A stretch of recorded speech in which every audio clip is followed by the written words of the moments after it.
Hi everyone, welcome to the press for today, October the 21st, 2022. Good to have you here with us. We are presented by our friends at French Lick Resort in French Lick, Indiana.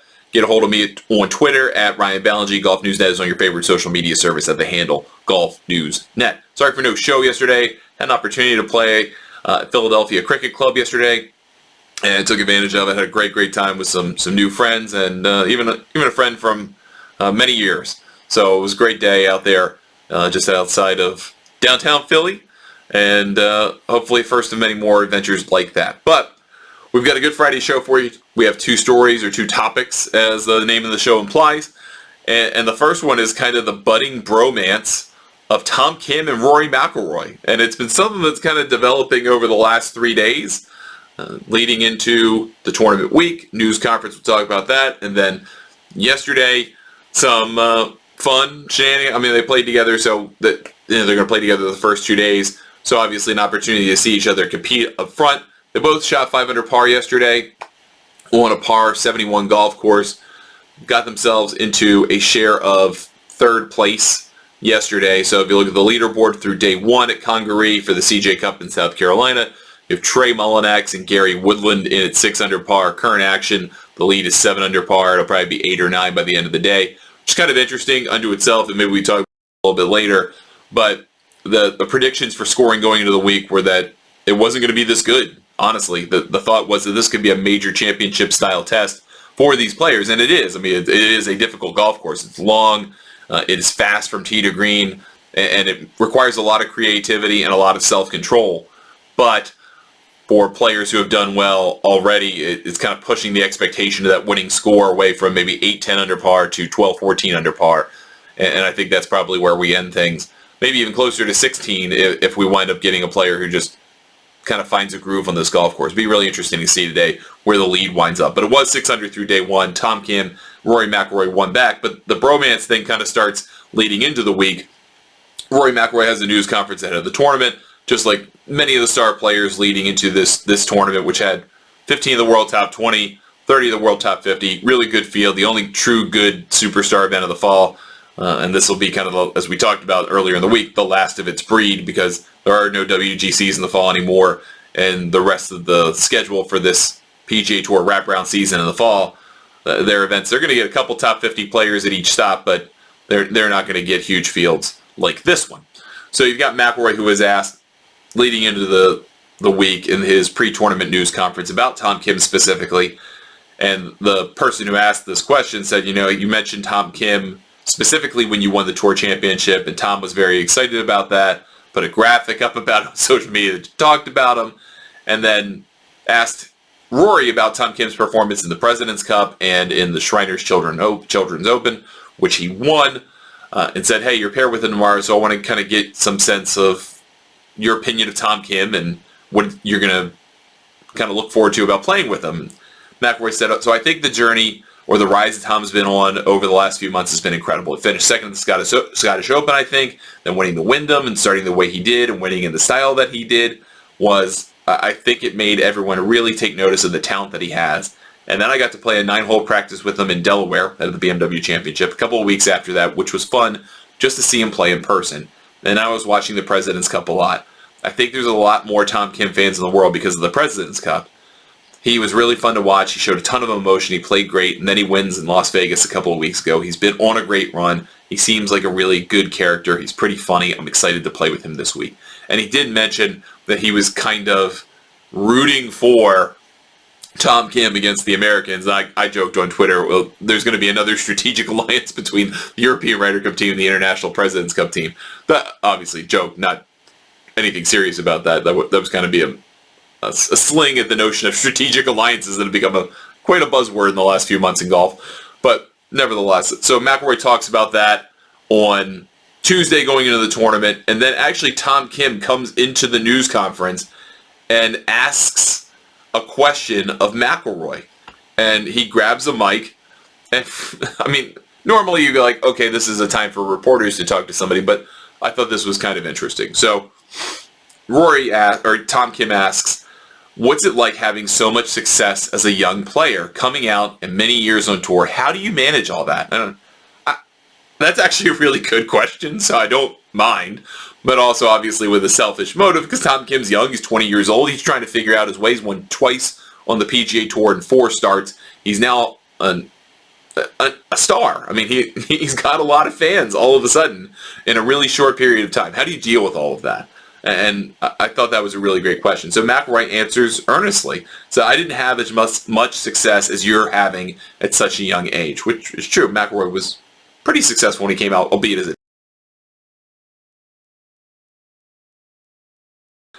But I said, like, I think when you start to have success at a young age, I think the biggest thing that I realized is managing your time. You're going to be pulled in so many different directions. You've got 1, 2, 3, 4. I can see 5 sponsors on you at this point, right? So it's just trying to manage your time to realize what got you to this position. Why are you a 2-time PGA Tour winner? Why are you such a great player? And it's the time that you put into it, and it's the practice. It's not losing sight of that. I think that's the thing. I was speaking here just before you came in, and that I've almost found it easier to get to number 1 in the world than staying there. I think staying there is harder. I think you've got a bullseye on your back. You've got to work harder. Everyone's coming after you. That's the one thing I would say is just managing your time and not forgetting why you're in the position you were in and why you're so lucky to get to play with me the next 2 days. That was a joke that went over his head. He said that expressly. And I think that's a great point. And it was really cool to have McIlroy, and I'm sure they've probably spoken a little bit in private, but just to have that opportunity to hear from a guy who Tom Kim clearly likes, clearly thinks is potentially a great resource, idolizes the guy perhaps, and to have that interaction and just happen to have it out in the open, yeah, at the cost of a news conference to a degree, but who cares? It was a great interaction. And then yesterday, after their round, they were both interviewed at the same time by Todd Lewis for Golf Channel, even though those guys were done by the time the Golf Channel coverage aired, and we'll talk about that in a minute. But Tom was asked, hey, what's it like playing out there with Rory McIlroy? And he gave a really interesting set of answers to those types of questions. It was really cool. You know, I said it a bunch. Like I said, wow, that's amazing. Just talking to Joe Scoffer and his caddy. He makes this game look so easy. I had so much fun, for sure. And he's kind of asked about the follow-up of Rory being so long, such a prolific driver of the golf ball, because Tom Kim's not that long of a player. I mean, he's not short, but he's definitely not long. He's got to get longer, got to develop some more strength. And Tom Kim says, it's something you can't copy, I think. It was really hard to just kind of play my own game sometimes. Seeing the lines he took, it was like 380 to the run out, meaning 380 to the end of the fairway on the hole. And he was saying, sit. And I was like, really? Sit? There was like 380, but he almost made it. Things like that. Obviously, what was the most important thing for me today was trying to play my own game and not look at his line. But it was still so much fun. And the follow-up, was that hard to do? No, it really wasn't hard to do, but I had to make sure I wasn't getting ahead of myself and the aggressive line and do that. I didn't have any problem with it, but it was just really cool to see for me. And I think probably this round represents, and maybe these 2 days, maybe we'll play together over the weekend. You never know what's going to happen. But on one hand, it's going to be really interesting for Tom Kim because, like he said, he's going to find out what it's like to play with a player who's dramatically longer than him and frankly plays golf in a different way than he does. And will there be some temptation on Tom Kim's part to chase more distance than he's probably already doing and trying to get a little bit longer, trying to get a little bit stronger? Or does he have that kind of discipline to say, that's who Rory McIlroy is and that's how he plays. I am Tom Kim. This is how I play, at least right now at this stage of my life. And based on his answers, it sounds like he was totally fine playing the way he plays. He wasn't going to chase Rory McIlroy. He knows he can't do that.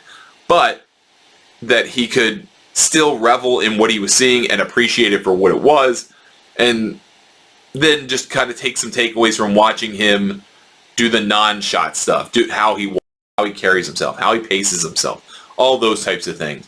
And I think that was enjoyable to watch and to hear them kind of talk about each other. And I like that McIlroy seems to have kind of stepped into not just this role of kind of being the guy that stands up for the PGA Tour against LIV in a maybe more provocative way than Jon Rahm does, is kind of a quieter guy who's a leader, at least behind the scenes. But that also he seems to kind of figure out, hey, I have something to potentially offer people that are up-and-coming players. And if they're interested in hearing from me about my experience and I can help them, I'm willing to do it. So I hope this turns into this. I love it. I think it's great. I think it's great that you see it in the open. I think it's great for the game to see it in the open. And this stuff happens all the time, right? Like this isn't some newfangled thing that McIlroy is doing that maybe helps support Tom Kim with some advice or practice rounds or whatever. I mean, Phil did it. Tiger did it with his guys. I mean, that stuff has happened forever. That's not necessarily new. But to see it out in the open when it happens is pretty neat. And I think that's been a good thing for this week's event. Even though, as I'm about to say this, the sad news is that you really can't watch much of this tournament. Those guys were done playing, basically, by the time they came on air at 3 o'clock yesterday. No PGA Tour live coverage, so there's nothing on ESPN+. It's 3 to 6 on Golf Channel. It's as though they scheduled this tournament and the airtimes for it as though no one good was playing. And instead you've got 30 of the world top 50 in a 78-player field. And you have a 3-hour window, and then they right after, because there was really nothing else going on that was worthy of airing against it yesterday evening. So you had 6 straight hours of 2 3-hour telecasts.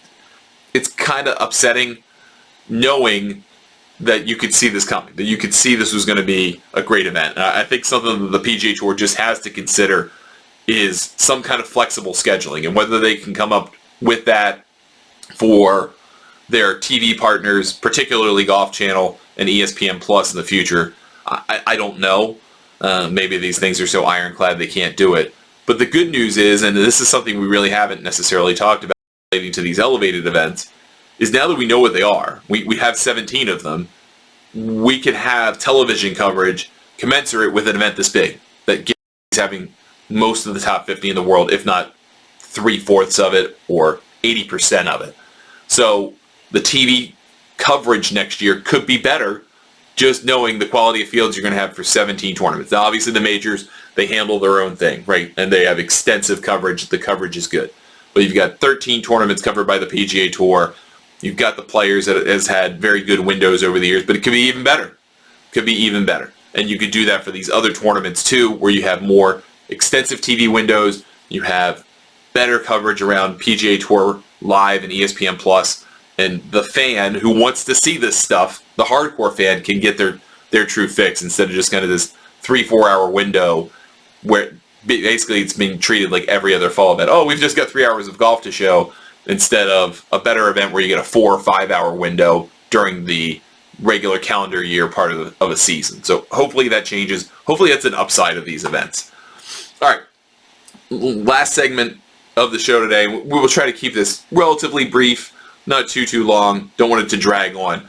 But one of the things we talked about in the look at the New Yorker, Zach Helfand's story about LIV and the folks behind it, is this concept of kind of the brazen nature with which they regard professional golf and with which they regard the business of professional golf and, frankly, just the motivations of human beings.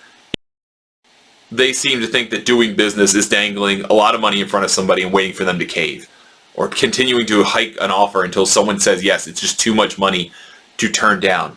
And there is a whole lot of truth behind that, a whole lot of validity to that, but they're also kind of finding that's not necessarily easy to do, and that's not necessarily going to work at every level of golf.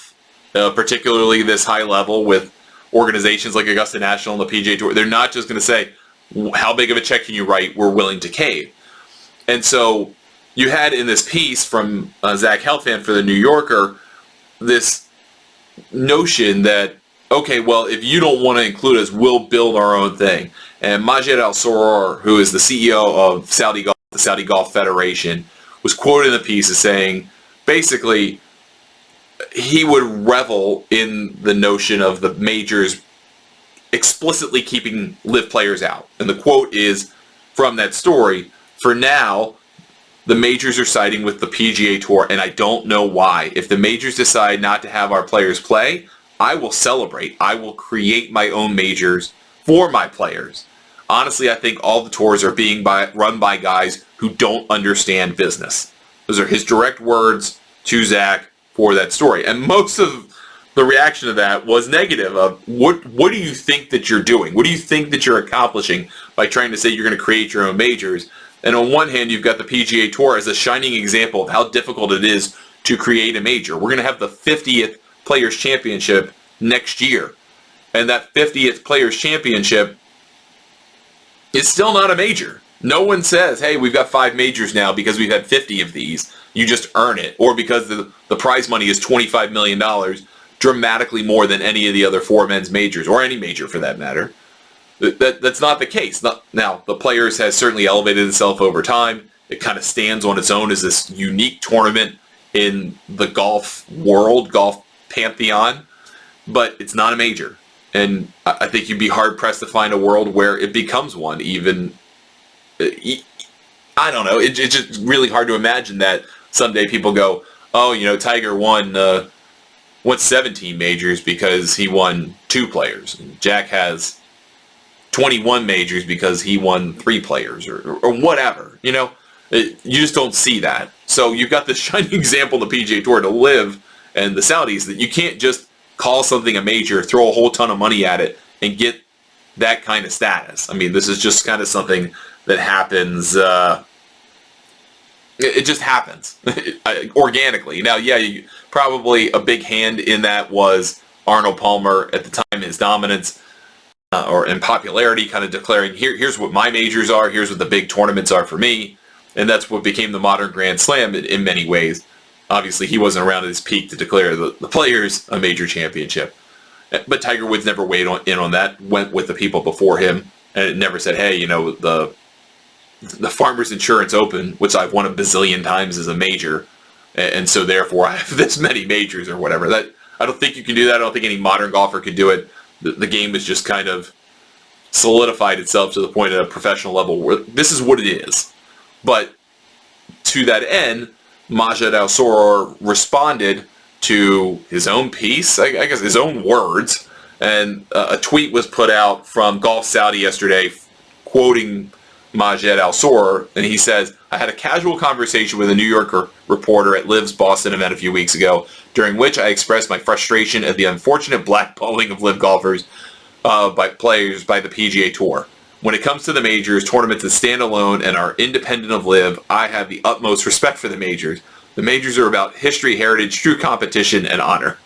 The story wrongfully expressed and misrepresented my views. The majors are indeed the best platform where LIV golfers and other tour golfers can compete, despite the PGA Tour suspension of our players. As a LIV Golf board member and managing director, I am here to accomplish our LIV Golf investment chairman and the board's strategic decision by building a team, growing the game, and defending player rights. That is my only interest. End quote. So the interesting thing is Sports Illustrated, which is basically a part of a company that has a commercial with Greg Norman and his businesses. So therefore, ipso facto kind of has a relationship with Saudi Golf. Not a direct one, but they've got one. And oh, by the way, Golf.com also has a Golf Saudi relationship that they don't do a very good job of disclosing at times, but they have an advertising relationship there. And the Nicholas Companies, which is under the same group of people that own Golf.com, called 8am Golf, they have a relationship. So there are those conflicts of interest there. I'm pointing out SIs here because of their ownership and coverage of this, but it should be mentioned that Golf.com has a very similar situation. Maybe not exactly in the tone and tenor of how they cover it, LIV, but definitely in the tone and tenor of how they cover the Aramco Team Series, which is also backed by Saudi money. That all said, this was billed by Sports Illustrated as, at least in the title of the event, kind of walks back the comments. But that's not true. He didn't walk back anything. He said, oh, I was taken out of context. But his words are his words. And yeah, he might be frustrated, and that might have been a moment which he said, well, I'll just create my own majors. But you still said that, and you can't deny that you said that. And he doesn't deny that he said that. He just says it's taken out of context. And when people usually say that I was taken out of context, that doesn't mean that they were taken out of context. It means what I said sounds bad, and I don't want it to sound bad. And so I think from the Saudi perspective, the people backing this concept, their frustration obviously is that there could be a scenario where their players cannot en masse qualify for the major championships. But the reality is that's also true for the PGA Tour and exceptionally true for the DP World Tour. Because two things. One, the way that you get into the majors is really kind of one of two avenues. One, it's the world ranking for 3 of the majors. You get in the top 50 or 60 and you get in. Otherwise, you either have to win a PGA Tour event, win a major, win the players, or qualify for the Tour Championship. That gets you into 3 majors. And that's a bulk play, right? So that's 30 players who are guaranteed a spot. And then it's performances in the other majors, top 4s, top 12s, top whatever finishes depending on the major. And then fill out with world ranking, then fill out with some other stuff. And then you have qualifiers, obviously, for the US Open, the Open Championship. PGA Championship basically just straight invites the top 100 players in the world. That's kind of how they've done it forever. So it doesn't matter. If you get in that list, you're probably going to get an invite. But there has been no explicit blackballing in the majors. And while there are rumors that Augusta National may do such a thing, they have not made any of that public. And really the only inkling that we have that Augusta National could do something is the chairman, Fred Ridley, who was talked about in the LIV players lawsuit. There's 11 players who originally filed a lawsuit against the PGA Tour. Most have withdrawn now. Now it's just LIV Golf Inc. versus the PGA Tour. But in that initial filing, Fred Ridley was mentioned as a guy who basically went and told players in private, don't sign with LIV, don't do it. But he didn't threaten to kick them out of the Masters or not invite them, even if they were past champions. So there could be a scenario where that happens, where there could be an explicit statement. LIV players can't compete in the Masters. And you can see the same thing from the USGA, RNA, PGA of America. Those things could happen. But the way the World Golf Ranking is working right now, it's going to take care of it for them, especially for the Masters. Most of the players who wouldn't be eligible because they fall out of the top 50 are going to fall in the top 50 before the December cutoff or before the next cutoff ahead of the Masters next year. If you've already qualified as a prior Masters champion, I think it's pretty evident Augusta National isn't going to prohibit those players from competing. The whole draw of the Masters is history, knowing the golf course, knowing the champions, knowing every shot, hearkening back to that time and time again. That's what the Masters is. So they're not going to, counter that to counter LIV by basically damaging their brand and saying, well, we care about our history, but only to a degree. And if you have signed up with LIV, you cannot be a part of our history. Frankly, there are too many Masters winners playing LIV because they are now the downside of their careers that fit into that category. So that would kind of fly in the face of what Augusta National and the Masters tournament is about. Those guys aren't going anywhere. Cam Smith is not going to not be invited to play. He just won a major. If you're in that group of players who won the other 3 majors and you get a 5-year exemption into the Masters, you're going to be invited. Are you going to be lauded for it? No, but you're going to be invited because they want to maintain that continuity and not have to reverse course in a few years if LIV goes away or whatever changes. That's going to stay the same. But for players who aren't getting world ranking points, and they knew that was going to happen, they were compensated accordingly, I don't think there's going to be any change that allows them to get into the Masters. The Masters is going to be predominantly PGA Tour players, a couple DP World Tour players, and that's it. Same thing's going to happen in the US Open, same thing's going to happen in the Open Championship. Now those guys could go through qualifying for all of those things and try to get through locals or sectionals, depending on what their exemption is into those parts of the qualifying process. Could happen. But again, they haven't been blackballed yet from the majors. The World Golf Ranking has kind of created a system, and again, these guys are on the board. Everyone who controls the majors are on the board of the World Golf Ranking. So you could say they're being blackballed indirectly by the World Golf Ranking. But again, we have these qualification criteria. There hasn't been something established that kind of makes sense for this format. It kind of all adds up. I get the frustration of the Saudis, not saying that's right or that I'm rooting for it, but I get it. So there's not a scenario where this kind of works out where there's 4 LIV Golf majors and they're $50 million purses and go, oh, that's the World Championship of Golf. No, that's not going to happen either. That's going to, if anything, develop more scrutiny for LIV and what they're trying to do. So kind of a case of journalism, but also, hey, what comes next for everything here? All right, we went a little long today, just trying to get through everything, but thought it was an interesting story to talk about and maybe what happens next and just the crazy times that we live in terms of professional golf, much less everything else that's going on. Shout out to Liz Truss and that beat her. All right, that's going to do it for us today on 2 Off the First. We'll have a show for you tomorrow. Thank you so much for your support. We appreciate it. And we will talk to you tomorrow on 2 Off the First.